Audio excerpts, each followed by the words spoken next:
Welcome to Trial Lawyer View, a podcast for and about trial lawyers. We tell the stories about trial lawyers who go to battle every day in courtrooms throughout the United States for injury victims. This is about their stories and their practices. Trial Lawyer View is brought to you by Synergy Settlement Services. Synergy allows trial lawyers to focus on what they do best by handling the difficult issues that arise in settlement, like troublesome lien resolution issues, Medicare secondary payer compliance, government benefit preservation techniques, and complex settlement consulting. Without further delay, here's another episode of Trial Lawyer View with Craig Goldenfarb.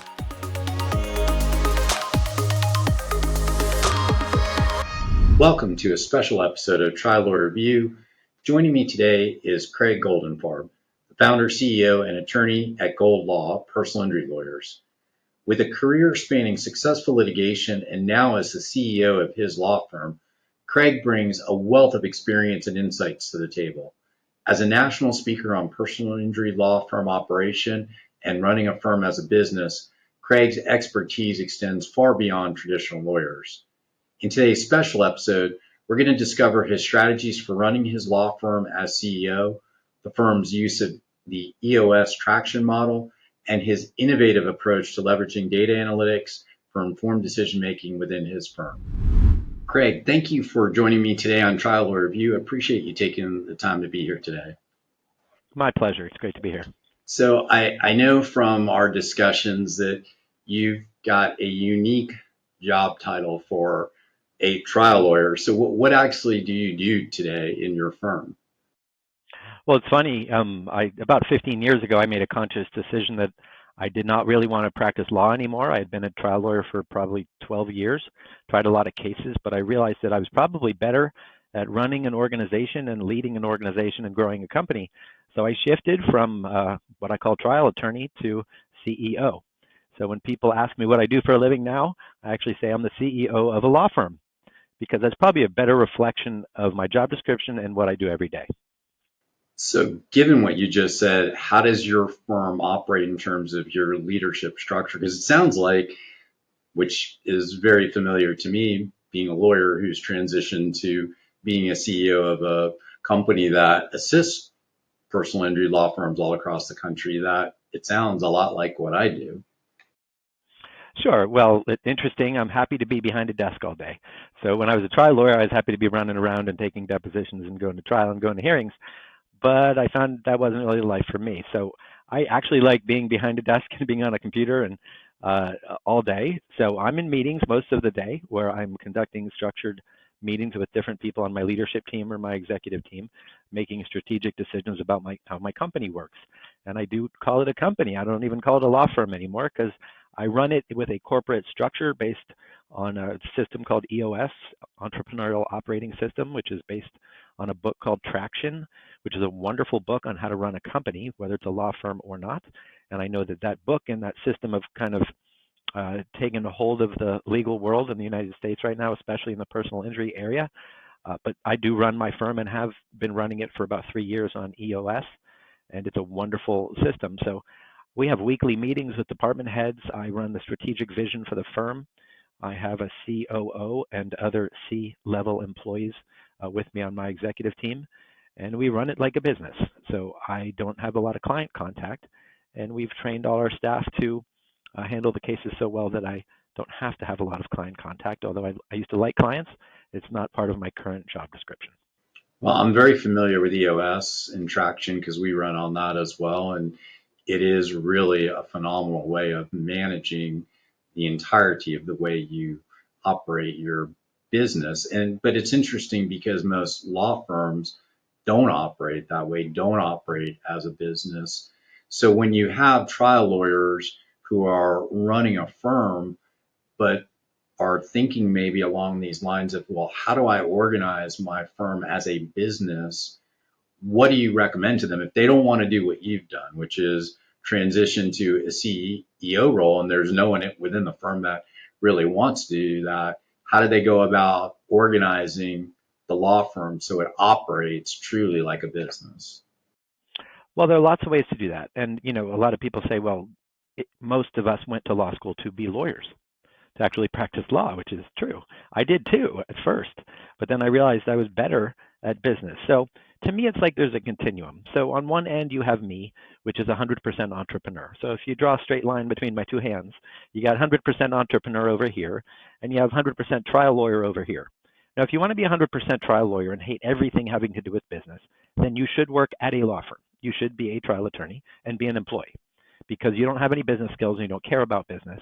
So you need to work cases, whether you're a pre-suit attorney or a litigation attorney. That should be your job. If you own a business, you've got to figure out where on this spectrum you want to be and where you are right now. So hypothetically, right now, you have 3 employees and you're spending 90% of your time on law and 10% of your time on stuff you might hate in business. Well, that might not be a great split of your time, because my opinion is if you are the owner of a law firm, you need to spend 25% of your time minimum on business if you're small. Once you get above 10 people or 12 people, my opinion is that needs to shift beyond 25% and get up to the 50% in order to run an effective company once you're in the double digits as to employees. Once you get above 20 or 30 people, it needs to shift above 50%. And I speak a lot across the country about law firm organization, and I issue an opinion all over the place when I talk, which is if you're looking to be an 8-figure business, which means you're bringing in $10 million or more, you have to spend 75% or more of your time on the business. Now, the only exception to that rule is if you hire a COO, which is a chief operating officer. If you insist on being a trial lawyer and you insist on not spending 75% or more of your time on your business, somebody needs to. And that somebody could be a chief operating officer if you want to have that. So if you insist on being a great trial lawyer and owning your company, you need someone to run your company, and that person should be a COO. So those are my rules. I invented them, but from lecturing, coaching, speaking, and running my own large law firm, that's my opinion on kind of how you have to spend your time. And I know quite a few people are like the 50-50 point, where just they spend 50% of the time on their business, 50% of the time on their cases, and you can do that, but it limits your scalability and it limits your growth. And I don't think you can get up to 8 figures if that's a goal of yours or if that's something in your mind without seriously considering hiring a COO or shifting your job title. Wow, lots of things to unpack there. I wanted to ask you quickly if you could maybe take the top 5 things that you think are important for other trial lawyers to understand about running their business from your experience as a coach, because I know you do coaching with other law firms and lawyers, as well as the seminars that you do for lawyers. I don't, not asking you to give away all your secrets right here, but it'd be great, I think, to give that little kind of short list of what is really important. Well, I think 2 important things are measuring everything and having KPIs. That's one important thing, and I'll go into the details of that in a moment. The second, which surprises a lot of people when I say that this is in the top 3, is work culture and how you treat your people. And I speak specifically on work culture across the country, and it's so important to me. So those 2 things probably, and also the way you compensate. So if I were to pick 3, it would be measurement with KPIs, work culture, and then a structured and consistent compensation program. So if you'd like me to take you through all 3 of those, I will do so. I have some questions I wanted to ask you about KPIs specifically, because I think that's a really important topic. But one of the things that you just said really, both really jumped out at me, which is the culture and then compensation for team members, because one of the things that is so near and dear to my heart is our culture here, and we call it Synergy Pride, which pride is the acronym for our values, so that we really make sure that our team members understand the importance of what we do and the importance of serving our clients with professionalism, respect, integrity, dedication, empathy. That's the pride thing. But also having a culture that really supports the people that are here so that they can ultimately deliver on what we're asking them to deliver for trial lawyers and for the injury victims that we're trying to hopefully get them to pay as little as they can on the liens that are asserted against the settlement. So in that specific, those two areas, can you talk about what are the most important key takeaways in terms of culture and as well as aligning compensation? Sure. So starting with culture, one of the tenets or basic fundamental theories of EOS is having a mission statement and core values. Most companies, law firms especially, are like, that's garbage. Who needs that? It doesn't make me any money. Well, I mean, the way that book traction and EOS talks about it is that everyone has to be rowing in the same direction and have the same value system and the same focus. So if you spend a lot of time and energy, they devote a whole chapter in the book on developing a mission statement, core values, that everyone's going to really stand around, and you don't just decide it as an executive and tell everybody about it. You involve the whole law firm or the whole company, because you want it to be a mission statement that everybody believes in. And ours at our law firm is, we hold accountable those who hurt others. Now, we didn't just decide that amongst our executive team. We actually involved the entire law firm in why they went into law. And the theme of accountability was very important, and the theme of people being injured. So we worked on that for a while, and the whole team, 80 people now, is behind that mission statement. And we actually got a nice big sign and put it in our waiting room on the wall, which is our mission statement. We got that from the concept of a bank. When you walk into Wells Fargo or you walk into certain banks, Charles Schwab, they have their mission statement on the wall. So we actually put it in our waiting room. And then the other is core values. And usually it's like 5 to 7 core values. And then you weave that throughout all of your documents, throughout all of your letters, through your hiring, your firing, your annual review process. You really get firm buy-in for core values. So our culture starts with our firm mission statement and core values. And then we did something special about 15 years ago, is I hired a office administrator from Disney World. And she had HR training from Disney World. And I thought, wow, as soon as I got her, I realized that her personal mission statement was to make this the happiest place on earth to work. Stole it from Disney World, right? Happiest place on earth. So her goal since she got here was to make my employees so happy that they would never leave. And our turnover is ridiculously low, even in this job market. And we know they get calls from headhunters all the time because they show us the emails they get on LinkedIn and the contacts they get to steal them, but they won't leave. And that is because of the firm culture. And for those lawyers who think that firm culture doesn't matter, you might understand that turnover matters. And if you have a crappy firm culture, you're going to lose employees because they get offered another $1,000 by some other company, and there's no reason they would turn down the $1,000 if they don't love working. So if you want to reduce your turnover, firm culture is a great way to do it. And we have so many employee happiness programs.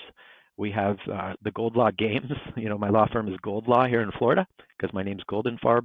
Every month we have a different contest, a different raffle, a different party every month put on by my firm administrator, who has now been, we call it promoted, but now she's been narrowed. She's Chief Culture Officer. She's our CCO. And her entire job is to make our employees happy and make their lives worthwhile and make sure they don't leave. So that's taken many years to be able to pay a chief culture officer at a company, but we've been focusing on that in some respect for 15 years. And if you want to put it in dollars and cents, the basic way to do it is to say, what's your turnover? And everybody, even a lawyer can even a caveman, even a lawyer can understand that turnover costs money. And the bottom line with firm culture is people stay, and also that people work hard. So one of the things I noticed 15 years ago or 10 years ago was people were on their cell phones and, not working and silent quitting, I think they call it now. When I do laps and manage by laps, I walk around. And when my managers walk around, we don't even have any employees anymore who spend an inordinate amount of time on their cell phones or playing on the web, just because of the culture here, because they would feel bad doing it. So if you're good at hiring, good at training, good at keeping people happy, it's just not part of their work ethic that they're going to be on their cell phone 6 hours a day. So this culture thing that a lot of people think is fluffy, I would say, given the success of the firms I know that focus on culture, it's not fluffy at all. Yeah, I don't know if you've ever read any of Joey Coleman's books. He's got 2 books, Never Lose a Customer Again and Never Lose an employee again. And both those, like the frameworks, are really excellent. And then a lot of this is about that, right? It's on the employee side is making sure that as an organization you're focused on that. And we've got a director of people and culture. We made the decision to go down that path because of how important our team members are to us, and making sure that this is the best place possible to work. And I love that concept of bringing that to law firms, because I think that probably is something that's fairly often overlooked. Well, it's overlooked based in part, I mean, to be honest, to the personality of lawyers and the personality that attracts the law, which is usually somewhat unemotional and analytical human being who may not be into fluffy mindfulness and happiness and joy and fun at work. I mean, that's not a absolute, but it certainly does lead itself to that type of personality. So a lot of lawyers are just all about business, and they don't say, "How was your weekend?"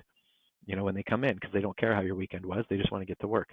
So it was a big learning curve for me going to law school, and, with the competitive nature, and then getting out and how lawyers are to actually shift my brain to being nice, so to speak. I mean, if you boil it down, it's you want to have niceness at the top, and it'll flow down. So, everything starts at the top. So if you have a jerky boss and a jerky owner, the culture is tough to it's tough to let it bleed down into the company culture. Yeah, yeah, for sure. All right, so I did want to talk to you about the analytics and KPIs, because I do think that's another area where I think in this space it has been overlooked, but I think now, because of the economy, because of the competitiveness in the space, that is going to become more and more important. Can you talk about how you've leveraged data analytic tools for your firm, and what specific metrics and KPIs you find most valuable in guiding your firm's business decisions? Sure. Well, when I talk about KPIs, I'm somewhat amazed because I just use an analogy of any other store, and I use the a sneaker store as an example, which is if you owned a store that sold shoes, you would know how much you pay for the shoe from the manufacturer. You would know how much you sell the shoe for, and you would know your average profit per shoe. It's kind of basic in business. Yet if I ask a lawyer, what's your acquisition cost per case? They don't even know what I'm talking about. What's your average fee per case? They don't know what I'm talking about. What's your average time that you have that case, whether it settles in pre-suit or whether it settles in litigation? And they're like, I don't measure that. I don't have any idea what you're talking about. And so those are three basic metrics right there that every law firm should know, every personal injury law firm should know. And I have 13, I'm very detailed. I've been doing this for 20 years. I have 13 what I call super metrics, which are the 13 facts that you should know in your head. In other words, without looking at your spreadsheets, you should know these by heart if you're a CEO. And I just listed three of them, which is, how much does it cost to get a case for, a certain media you're using, such as television or such as mass media. You can't tell how much it costs to get a case when your referral sources are doctors or lawyers, but with mass media or advertising, you can figure that out. So how much does it cost to get a case? How much is your average fee pre-suit if you settle a case in the pre-suit department? What's your average fee in litigation? And those two metrics right there tell you, well, if you settle your average litigation case for 6 times as much as you do in pre-suit, well, maybe you're a little pre-suit heavy. Maybe you should push more cases into litigation, depending on your staffing. So you can make so many decisions about your company based on those two metrics alone, which is what's your average pre-suit fee per case versus what's your average litigation fee per case. Then you can even break that down even further amongst type of case. So you can do that for auto cases, car accidents. You can do that for slip and falls. I did that a while ago, like 15 years ago, and I realized I was making more money on slip and falls than I was on automobile cases, which is amazing because you get all these firms that say, oh, I don't take slip and fall cases, they stink. And so 15 years ago, I did that analysis, and then I lectured at the Florida Justice Association why slip and fall cases are better than car accident cases. That was the name of the speech. And everybody was like, you're an idiot. No way. They all suck because of comparative negligence, and et cetera, et cetera. And I said, well, here's the 5 reasons why I earn more money on slip and fall cases than auto. Now, the reason I could figure that out is only because I started measuring. I started keeping track of my fees in auto cases versus slip and falls. And I realized that slip and falls were a moneymaker. So, and a better moneymaker. And they still are, even with the recent tort reform in Florida, they're still a better moneymaker. So just by measuring, you can make business decisions that may be contra to what other lawyers or attorneys or law firms are doing because you're measuring things. So I have 13 of those that I measure specifically. I have probably 200 KPIs that I measure in my law firm, and each department measures different KPIs. And then I have a dashboard on my screen that I have up above me, the 65-inch television that I've mounted on my wall. That's my dashboard TV. And frankly, I run my company, like a lot of CEOs, based on a big screen that's above their head, looking at KPIs or metrics all day. That's what the president of big companies do. So I decided, hey, get yourself a big ass TV and put all your important metrics on there. So they're on there right now. I look at them all day. So the beginning, or the way you do that, is you really have to have the technology. And that was one of your questions, is you have to have a case, a system that's not from the 1980s.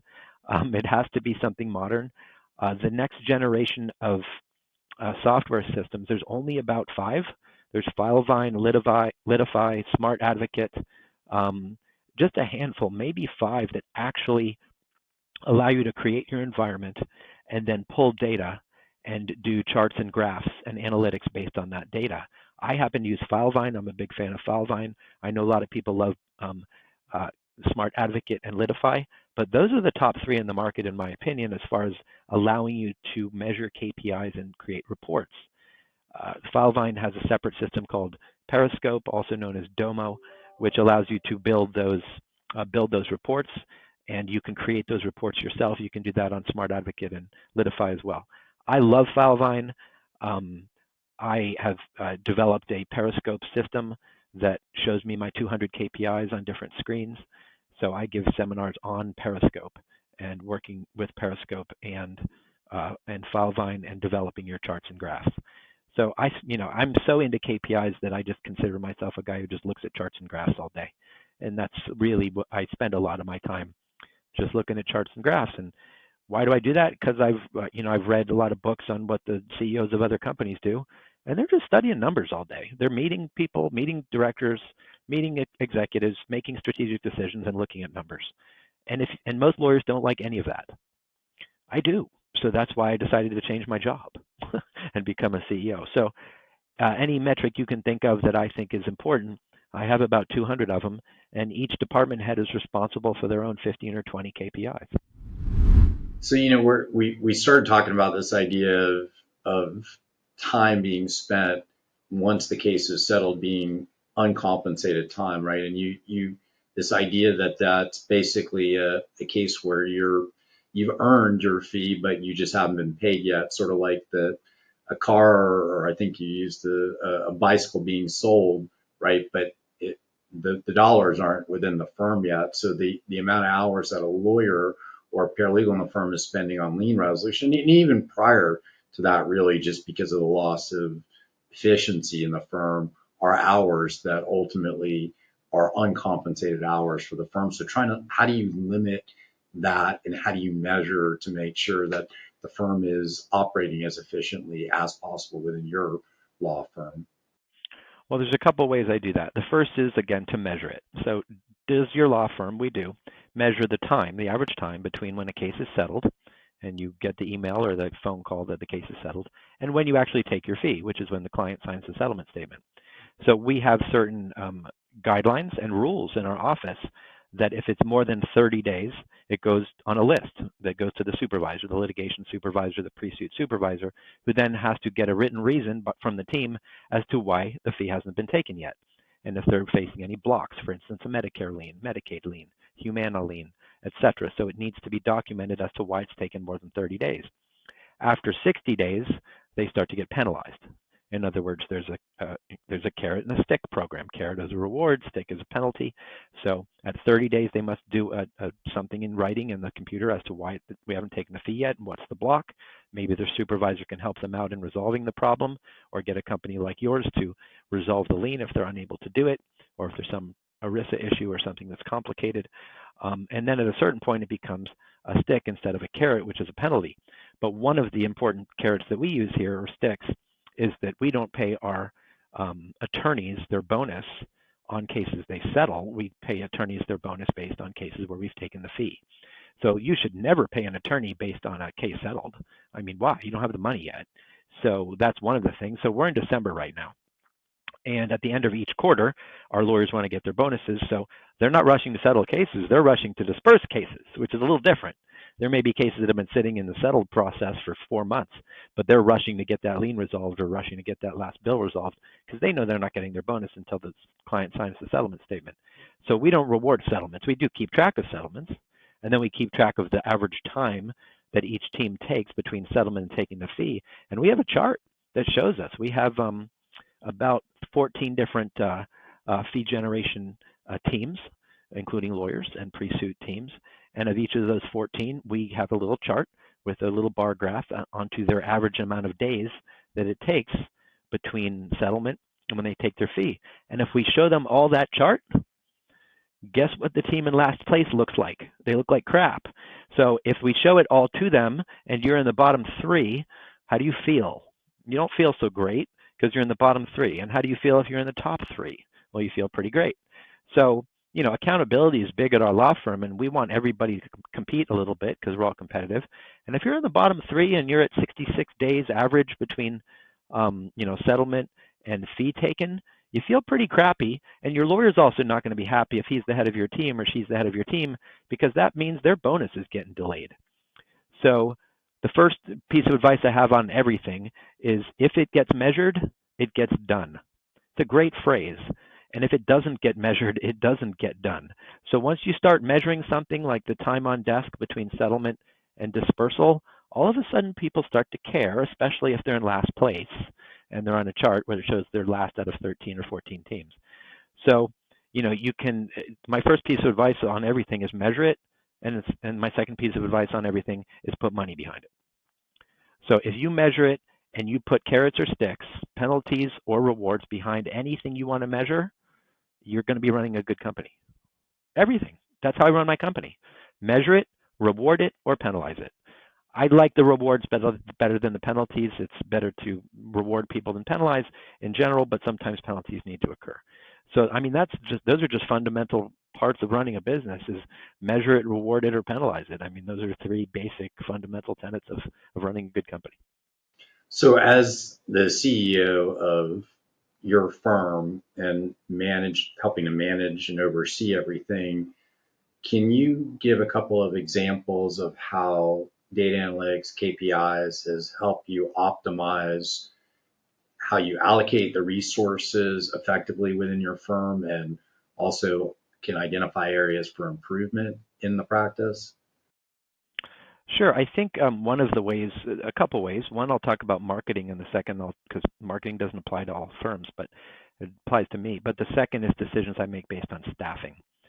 So if you measure how many cases each team has, and you actually pay attention to that, I get asked that all the time. How many cases do each of your lawyers have? And that's such a detailed and analytical question that there's no right answer. But I do have specific numbers in pre-suit. And unlike many firms, I have a pre-suit department with pre-suit attorneys, and I have a litigation department with litigation attorneys. And many of the firms don't do it that way. And I have found that it's a different personality of lawyer that wants to be a pre-suit attorney versus a litigation attorney. And litigators are high adrenaline, guys who like to race motorcycles and crash into things, and they're adrenaline junkies. And pre-suit attorneys are more boring, and they're more stable, and they have a different personality type if they're good, because they want to be in an office all day. They don't need the adrenaline of being in trial or a jury. They're not performers, etc. So they're totally different people.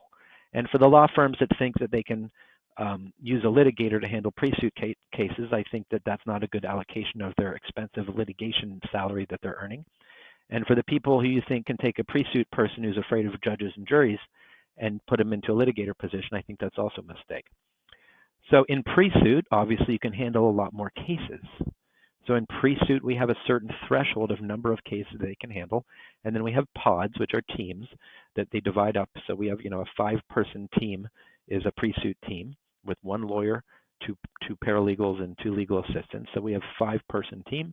In our particular company, a 5-person team can handle up to 300 files. in pre-suit, and that's pre-suit.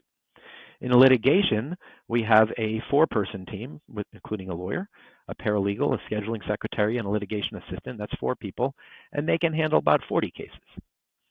Now, someone might say, where did you come up with those numbers? And the answer is, well, we've screwed it up for many, many years and had the wrong numbers until we experienced many dozens of people going through these roles and figuring out what the perfect numbers are for the way we handle cases. Those are our numbers. Those are the ones with how we train, how we handle, the amount of time we spent on our cases, the amount of time we meet with our clients. Those are our numbers. So the way I utilize that data is if in pre-suit you have an extra, if they can handle 300 cases per team of 5 people, including a lawyer, so one team handles 300 pre-suit cases. If you have an extra 100 or 200 cases that nobody's able to handle, it's about time to hire another team. So you can base your staffing decisions based on your measurement of metrics. So if we have, hypothetically, if you had 1,000 cases in pre-suit, you would need 3 teams, that's 900. And when you get up to about 1,100, you need another team because you're nearing the 1,200. So that's just a basic metric for pre-suit. How many cases are they handling? Litigation's the same way. If everybody's got 50 cases or 45 cases, that's too many. Time to hire another litigator. So using metrics, a simple metric, which is just simply how many cases do you have? Now you can make staffing decisions. Do I need a new lawyer? Do I need a new paralegal? So that's a very easy to understand staffing decision based on metrics. So that's staffing. And then if you go to marketing, it's even easier because marketing from a business perspective, the numbers are easy, which is how much does it cost to get you a case and what's your average fee per case from that media. So if you advertise on, billboards or TV and it costs you $4,000 a case to get a TV case and your average case settles for a $12,000 fee, that's a 3-to-1 return. So it's a 3-to-1 ROI, which is what you're looking for. So it's worth being on TV, even though $4,000 per case is quite a bit these days. That's a 3-to-1 return, and everyone who does business knows that everything you do should probably have a minimum of a 3-to-1 ROI. So in marketing, it's pretty easy to use that acquisition cost per case versus average fee as a measurement of one data point of hundreds we use to figure out and make marketing decisions. The other one I already talked to you about, which is if you figure out your average fee per case in a car accident case versus a slip and fall case, you can make practice area decisions, which is, okay, so do I want to market for slip and fall cases now that I know that they're better than car accident cases? My answer for a couple of years was yes, so I changed my billboards. I was advertising for slip and falls and nobody was. Everybody in West Palm Beach was advertising for car accidents and I was advertising for slip and falls. Why did I do that? Based on metrics, based on data. Now I know everybody in West Palm Beach, I'm going to drive down the street next week and I'm going to see all these slip and fall billboards now that I've said that. But so that's, a marketing decision based purely on data. Where do you allocate your marketing dollars and why? So because of these data points that I measure, I can allocate hundreds of thousands or millions of dollars in a different direction if I want to, based on the data I receive in the marketing department. Last question. So before we jumped on the podcast, we were talking a little bit about an upcoming conference that you are putting on in 2024 for trial lawyers centered around this. Can you briefly explain what that is and what lawyers would learn if they decide to attend that? Sure. Thank you for allowing me to do that. So for the past 7 years, I've run a seminar called 7-Figure Attorney. And the website is actually spelled out, the word spelled out, 7figureattorney.com. And I've done it about 7 years. And it's a one-day seminar. This year it's in Boston, Massachusetts on April 11th, 2024. And it's one day. And the way I run the seminar is I don't talk anything about law. It has nothing to do with taking depositions, trial skills, closing arguments, jury selection, none of that. What I talk about is a lot of what I talked about today, which is how to run your law firm like a business to the extent you want to. You don't have to do anything, but to the extent that you want to run it like a business and you want to use some of the concepts that you might have heard today or have heard, I speak on compensation models, compensation structures, incentives, KPI-based production incentives. So I talk a lot about how you pay your people. I talk about how you hire, the techniques I use to hire, to maintain people, to keep people. My chief culture officer talks about all of the systems I mentioned earlier, all of the employee happiness programs we have, and gives away a lot of our secrets as far as how we keep people and what games and raffles and programs and benefits we have. So she talks about her experience both at Walt Disney World that she brought to my law firm. My chief marketing officer talks about a lot of the things that he does, gives away some of our secrets as to how you can market on a dime. He doesn't talk about all the TV and billboards I do because not everybody does that. He talks about the stuff you can do as a solo, as a small practice that will differentiate you from your law firm. But a lot of the day is me talking about a lot of the ways I run my business like a company. And if you just adopt a few of the things I say, you're really going to differentiate yourself from a lot of the law firms that are just run like, I hate to say it, they're run like doctor's offices, which is pretty poorly. They're not run like businesses. And the basic fundamental shift of the day is to strip your ego when you enter the door, because our ego is based on our self-worth as attorneys. And we all identify ourselves as an attorney because that's special. Being a doctor or a lawyer makes you feel special. Being a businessman, to most of us lawyers, doesn't feel that special. You don't feel that smart anymore. And I had to get past that in order to get past that mental ego shift of how I identify myself, to be proud of myself, even though I went to law school, that I'm no longer really a lawyer. And that was the first mental shift I had to make about 15 years ago, Jason. I'll tell you, it was very hard. But I needed to do it in order to get to the job title that I wanted. So the purpose of the day is to help you at least shift your focus a little bit, if you want to, into a business mindset as well as a legal mindset. And I think that's a hard shift to make.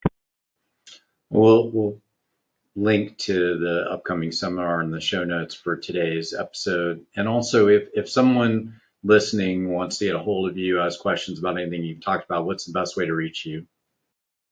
The best way is probably my email address. I still do check email, and I'm a little bit too much of a slave to my email, my wife would say. But it is cgoldenfarb. That is the letter C, and then my last name, Goldenfarb, at 800goldlaw.com. That's the number 800, and then my trade name, goldlaw.com. So I'll be happy to see if I can get your email, which I'm pretty good at doing.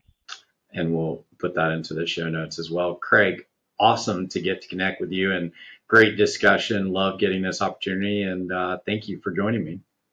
My pleasure, Jason. Thanks for having me. And we'll see everybody on the next episode of Trial Lawyer View. Thank you for tuning in to Trial Lawyer View. We hope you enjoyed today's discussion and encourage you to tune in to our next episode for more helpful insights about your practice. This podcast is brought to you by Synergy Settlement Services. Visit synergysettlements.com to learn more about how we allow trial lawyers to focus on what they do best.